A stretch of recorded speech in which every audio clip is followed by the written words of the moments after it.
Jika engkau ingin melihat bagaimana Allah mengangkat seseorang dari tanah rendah menuju ke langit kemuliaan, lihatlah kisah Zaid bin Haritsah, seorang anak yang diculik, dijual sebagai budak, lalu menjadi anak angkat manusia paling mulia, menjadi panglima pasukan, dan gugur sebagai syahid.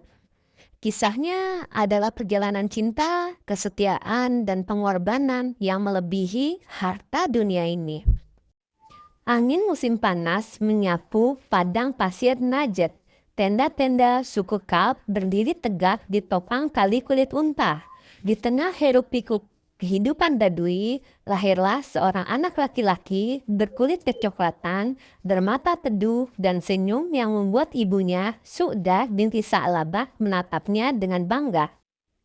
Ayahnya, Haritsah ibnu Syarahil, adalah seorang pemimpin suku yang disegani. Mereka menamakan anak lelaki itu Zaid. Ia tumbuh dengan keriangan Badui, berlari mengejar unta, memanah, belajar menunggang kuda. Ia kecil terbiasa hidup keras, namun ia punya hati yang lembut. Malam itu, langit perkampungan Bani Kalb diselimuti cahaya bulan yang pucat. Angin gurun berembus ringan, menggoyangkan kain tenda, membawa aroma pasir dan daging panggang dari api unggun yang mulai padam. Di dalam salah satu tenda yang sederhana, seorang bocah lelaki berusia sekitar 8 tahun terlelap dengan damai. Wajahnya bersih, matanya terpejam rapat, dan tangan kecilnya memeluk sehelai kain yang ditenun ibunya sendiri. Dialah Zaid, anak lelaki Haritsah dan Su'dah, seorang anak yang tumbuh dalam keluarga yang mencintainya dengan sepenuh hati. Di dekatnya, ibunya sedang duduk sambil merapikan rambut Zaid yang halus. "Besok kita akan pulang kampung ke nenekmu ya," bisiknya lembut sambil tersenyum. Zaid mengangguk. Meski matanya sudah berat, malam itu tak ada satupun dari mereka yang tahu bahwa hidup mereka akan berubah selamanya. Di kejauhan, derap langkah kaki kuda terdengar samar. Lalu semakin mendekat. Lama-lama dekat dan dekat semakin cepat. Kuda-kuda itu bukan kuda dari kabilah mereka. Jumlahnya banyak. Terlalu banyak. Tiba-tiba pekik keras memecah kegelapan. "Serbu!" Kebisingan menghantam tenda-tenda. Api unggun berjatuhan. Tenda-tenda robek. Bayangan hitam berlarian. Suara pisau, suara kuda, suara teriakan perempuan bercampur menjadi satu kekacauan. Para penyerang adalah sekelompok orang dari kabilah pedagang yang biasa melakukan perburuan budak. Salah satu tragedi paling kejam di masa jahiliyah. Su'dah berteriak, memeluk Zaid dengan seluruh kekuatan tubuhnya. "Zaid, jangan tinggalkan ibu!" Tapi tangan-tangan kasar menariknya. Zaid menggapai-gapai, menangis keras. Tangan ibunya meraih udara, namun kalah oleh kekuatan mereka. Dalam hitungan detik, Zaid diangkat ke atas kuda. "Ibu, ibu!" teriak Zaid memecah malam. Su'dah mengejar, tersandung pasir, jatuh, bangkit lagi, jatuh lagi, suaranya menjadi serak. Namun kuda-kuda itu berlari semakin jauh dan hilang dalam gelap. Dalam perjalanan panjang melewati padang pasir, Zaid diperlakukan layaknya barang dagangan. Tangisnya tak henti, suara memanggil ibunya tertelan angin. Para penyerang tak peduli. Hari berganti hari, panas matahari membakar. Udara dingin malam menggigit.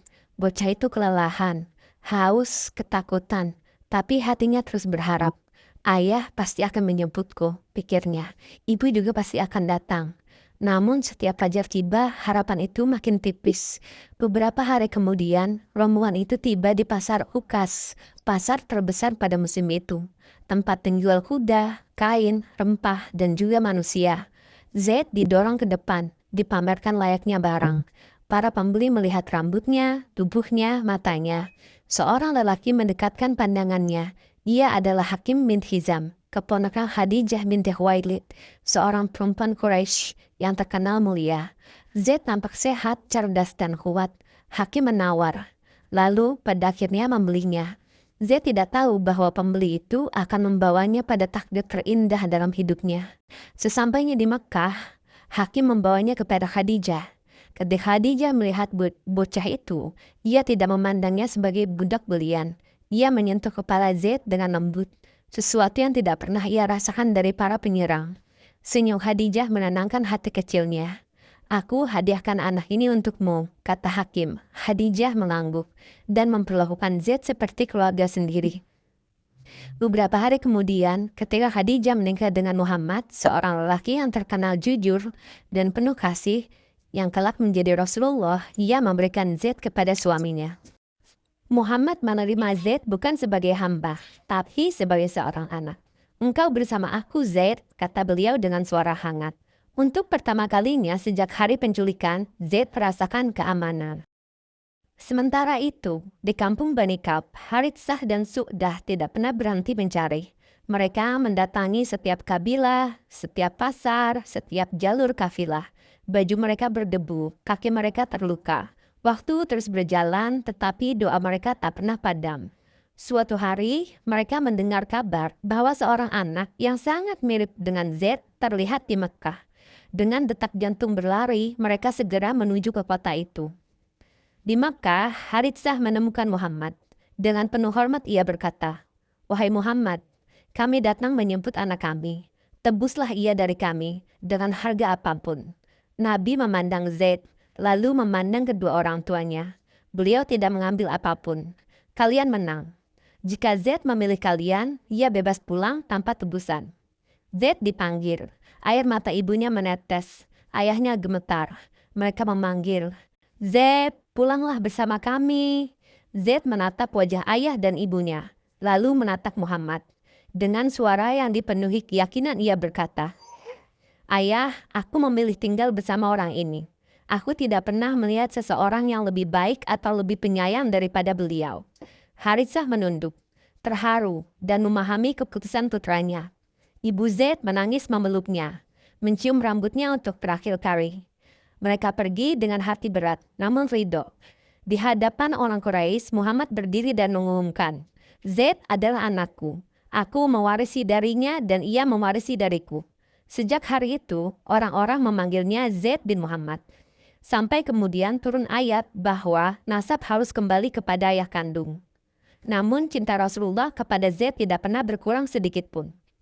Sejak hari itu, Zaid kecil bangun setiap pagi dengan perasaan aman yang tidak pernah ia rasakan sejak diculik. Rumah Muhammad terasa hangat.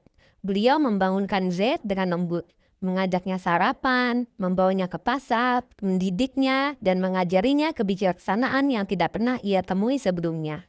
Di pasar, Zaid melihat bagaimana Muhammad selalu jujur, menimbang dagangan dengan benar, tidak pernah menipu, selalu memberi lebih.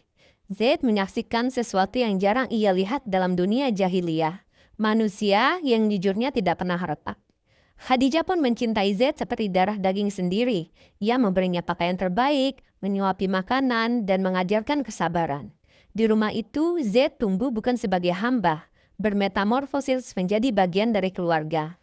Dan hari demi hari, hatinya semakin melekat. Ketika Muhammad menerima wahyu pertama di Gua Hira, suasana rumah berubah.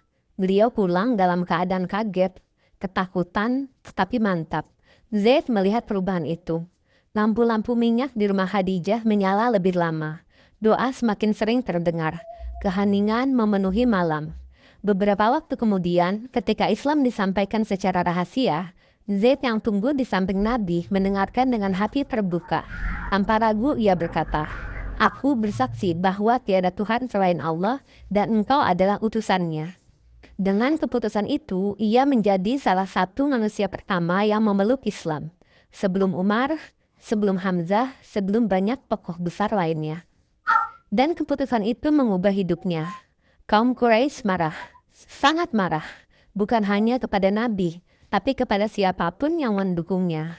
Zaid yang bukan orang Quraisy, bukan bangsawan, juga menerima ejekan, hinaan, bahkan kadang pukulan. Namun setiap kali ia kembali, Nabi merawat lukanya, meniup bekas nomor di wajahnya, dan berkata, "Sabarlah wahai Zaid, Allah bersama orang-orang yang sabar." Zaid merasakan perlindungan itu, dan rasa cinta itu berubah dari kasih sayang seorang anak menjadi loyalitas sepenuh hati. Zaid menikah dengan Ummu Aiman Barakah, perempuan yang sangat dekat dengan keluarga Nabi. Dari pernikahan itu, lahirlah Usamah bin Zaid, seorang anak yang kelak disayangi Rasulullah seperti cucunya sendiri. Rasulullah mencium Usama, mendudukannya di pangkuan, dan berkata dengan penuh bangga, "Usama adalah anakku dan aku mencintainya." Generasi kecil ini tumbuh dekat dengan cahaya wahyu sejak hari pertama. Kala itu Perang Badar, tahun 2 Hijriah. Di Badar, Zaid berdiri di barisan depan bersama para sahabat. Ia masih sangat muda, tetapi tekadnya keras. Ia melihat malaikat membantu pasukan muslim. Ia mendengar takbir menggetarkan langit. Ia melihat bagaimana Allah memenangkan kaum kecil di hadapan kekuatan besar. Selanjutnya, di Perang Uhud, tahun 3 Hijriah. Di Uhud, Zaid melihat sahabat-sahabat gugur. Ia melihat Hamzah syahid. Ia melihat darah di wajah Nabi. Namun Zaid tetap terus melindungi Rasulullah sampai akhir pertempuran. Saat Perang Khandaq, tahun 5 Hijriah, ketika parit digali, Zaid mengangkat batu lebih berat dari tubuhnya sendiri. Ia bekerja siang dan malam. Ia merasakan lapar, dingin, debu, tetapi tidak pernah mengeluh. Ia termasuk yang menjaga Rasulullah di saat ancaman besar Quraisy mendekat. Zaid menikah dengan Zainab binti Jahsy, sepupu Rasulullah atas saran Nabi. Namun pernikahan itu penuh ujian. Keduanya sulit menyatukan hati, sering berselisih. Zaid beberapa kali datang kepada Rasulullah untuk meminta nasihat. Nabi selalu berkata, "Tahan, wahai Zaid, pertahankan rumah tanggamu." Akhirnya pernikahan itu tidak berlanjut. Ini adalah salah satu momen yang sangat sensitif dan penuh hikmah dalam kehidupan Zaid. Karena kemudian Allah menurunkan wahyu tentang nasab dan menetapkan bahwa Rasulullah tidak mengangkat anak secara nasab. Zaid kembali menjadi Zaid bin Haritsah dan satu-satunya sahabat yang namanya disebut langsung dalam Al-Quran. Quran Surat Al-Ashab ayat 37. Itu adalah kehormatan besar yang tak diberikan kepada sahabat lain. Zaid hidup sederhana. Ia bukan pedagang besar, bukan pemilik kebun, bukan juga hartawan. Hartanya sedikit, pakaiannya sederhana, rumahnya tidak mewah. Tetapi ia memiliki kehormatan, keberanian, dan kedudukan di hati Rasulullah yang tak ternilai. Nabi sering berkata, "Engkau adalah orang terkasih bagiku, wahai Zaid." Para sahabat tahu Zaid bukan orang biasa. Ia adalah ibu Rasulullah atau kekasih Rasulullah. Pada tahun 8 Hijriah, ketika situasi di Syam semakin genting, Rasulullah mengumpulkan pasukan besar.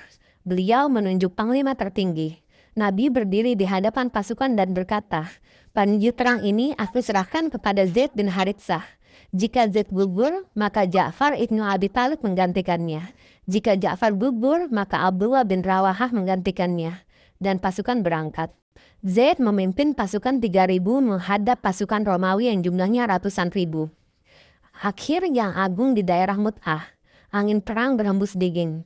Zaid memegang bendera perang dengan seluruh kekuatannya. Pasukan Romawi menyerbu seperti gelombang hitam. Zaid menerjang dari depan. Pedang dan tombak menghujam tubuhnya. Namun ia tidak mundur. Ia memegang bendera dengan kedua tangan hingga kedua tangannya putus. Ia memegang dengan sisa lengannya. Ia terus maju sampai akhirnya tubuhnya roboh dengan wajah menghadap ke arah Syam, tempat dakwah Islam akan menyebar kelam. Di Madinah, Rasulullah berada di mimbar ketika ruh para syuhada Mu'tah berangkat. Wajah beliau tiba-tiba berubah. Beliau bersabda, "Panji perang dipegang oleh Zaid. Ia maju sampai ia gugur." Lalu panji perang dipegang oleh Ja'far. Ia maju sampai ia gugur. Lalu panji dipegang oleh Abdullah bin Rawahah. Ia maju sampai ia gugur. Air mata mengalir dari mata Rasulullah. Nabi tidak menangis dengan mudah. Tapi hari itu, beliau menangis. Beliau mencintai Zaid seperti mencintai putranya sendiri. Kisah Zaid mengajarkan bahwa takdir buruk bisa menjadi jalan kemuliaan. Penculikannya sebagai anak kecil membawanya kepada Muhammad, manusia terbaik. Yang kedua, asal-usul tidak menentukan kehormatan. Ia bukan bangsawan, bukan Quraisy, tapi diangkat menjadi panglima umat. Selanjutnya, kita juga memetik pelajaran bahwa kesetiaan melampaui dari darah. Zaid memilih Rasulullah melebihi ayah dan ibunya, bukan karena membangkang, tapi karena cinta kepada kebenaran. Pengorbanan yang sempurna dari masa kecil hingga dewasa. Ia mengabdikan hidupnya untuk Allah dan Rasul-Nya, dan ia mati sebagai syahid.